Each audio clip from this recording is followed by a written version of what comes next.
Ladies and, well, ladies. We're talking business. Ladies' business. No, not that ladies' business. Ladies in business.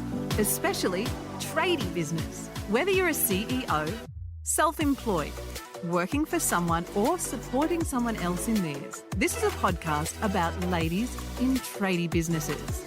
Join your host, Nic Cox, one half of Tradies in Business and the Tradiepreneur program, as she interviews inspirational, everyday, motivational and extraordinary women from all industries and walks of life about what it takes to be a truly successful, modern lady in business.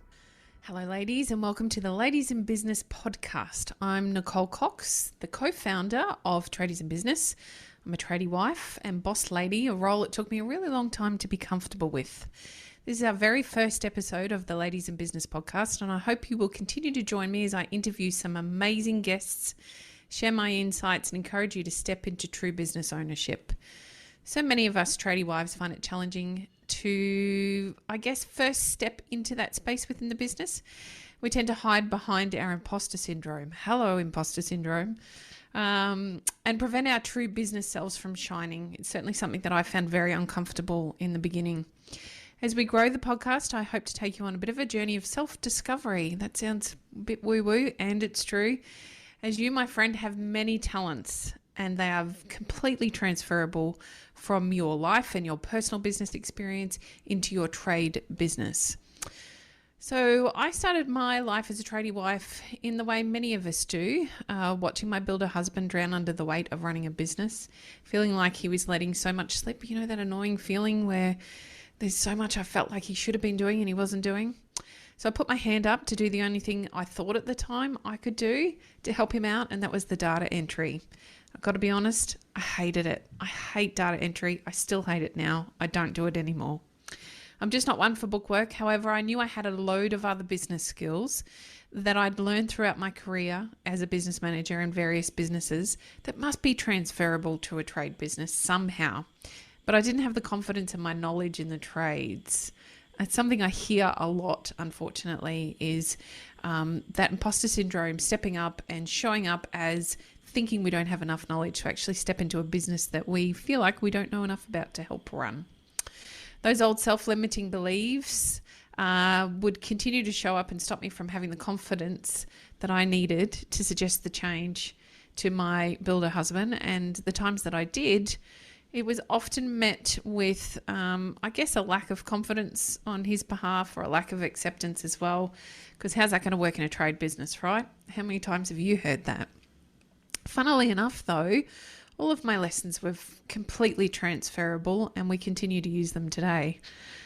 And you can too. I'm hoping that through this podcast and the amazing guest interviews that are to come, and oh my goodness, we have some corkers in the first few episodes, that you can find the confidence that I eventually found. It did take a while, I'm going to be honest, and I'll share a lot of my warts and all experiences as a co-owner of a building company in the podcast as we go on. So who am I? Well, first and foremost, I am a wife to a builder. I'm a mother to 2. I'm a stepmother to 3. I'm a fur mother to 4, 2 dogs and 2 cats. And I've been in and involved with the trades since I was about 5.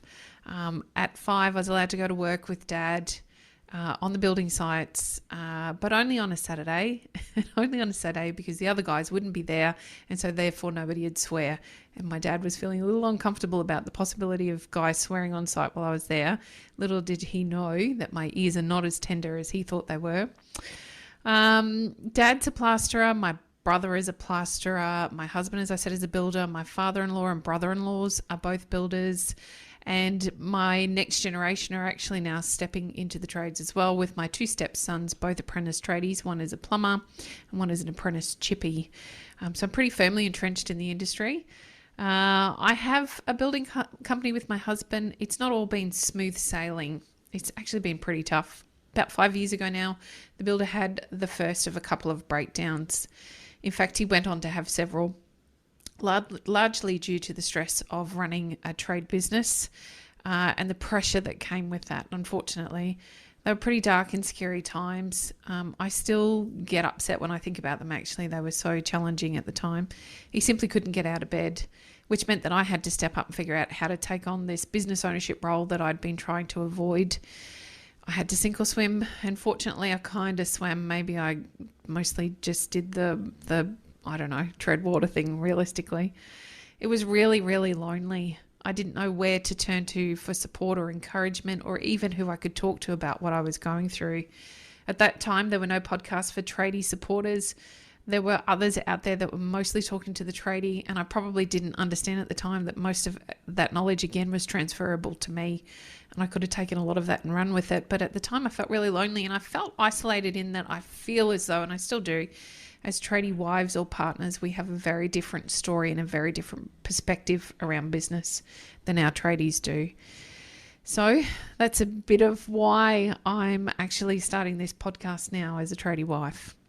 It was really freaking tough.